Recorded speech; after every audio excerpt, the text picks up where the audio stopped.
Hey guys, if you think that tripling something means increasing by 300%, so here you're wrong. So I made percentage simple for you in just 40 seconds.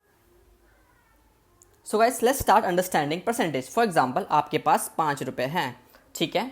So basically आपके पास 5 रुपए हैं, तो आपके पापा ने पूछा आपके पास कितने रुपए, आपने बोला 5 रुपए, यानी 5 रुपए बेसिकली क्या हुआ, वन टाइम हुआ, है ना. एंड लोग बेसिकली बोल देते हैं कि हम बोल सकते हैं 5 रुपए ही क्या 100% है. ओके अभी मैंने कल आपसे पूछा कि आपके पास कितने रुपए, आपने बोला कि मेरे पास 5 ही रुपए हैं. देन आप कितना इंक्रीज हुआ, वही 0% आपका इंक्रीज हुआ. Then next day your father give you 10 rupees. So अब मतलब 5 रुपये और दिया आपके पापा ने. सो देन आपके पास कितना रुपये होगा, 10 रुपये हो गए, यानी आपके पास क्या हो गया, डबल, यानी विच इज 2 टाइम्स, यानी 200% इंक्रीज हुआ. लेकिन मतलब 200% हुआ, लेकिन इंक्रीज कितने परसेंट से हुआ, आपका हुआ सिर्फ 100% से. Now on the next morning आपको 5 रुपये और मिले. सो आपके पास कितना हो गया, ट्रिपल हो गया आपके पास डे 1 का, यानी आप 300% पे हो. लेकिन इंक्रीज कितना हुआ, इंक्रीज तो आपका 200% ही हुआ है.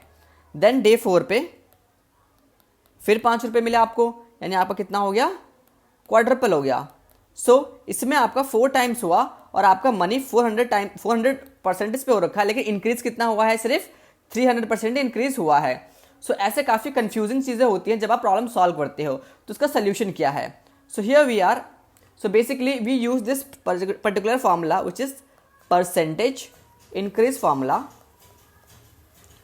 Thus say new minus original, कि इसमें आपको 2 नंबर्स दिए होंगे, आपको पता चल जाएगा कि आप एग्जैक्टली कितना परसेंट वो बढ़ा इंक्रीज हुआ है.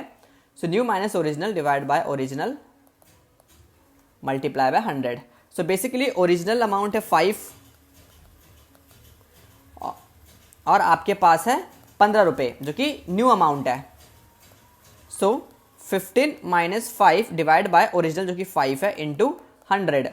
सो which is 10 by 5 into 100. So increase कितना हुआ है, 200% हुआ है. भले ही वो 3 टाइम्स हो चुका है आपका पैसा, पर इंक्रीज कितना टाइम हुआ है, 200% ही हुआ है.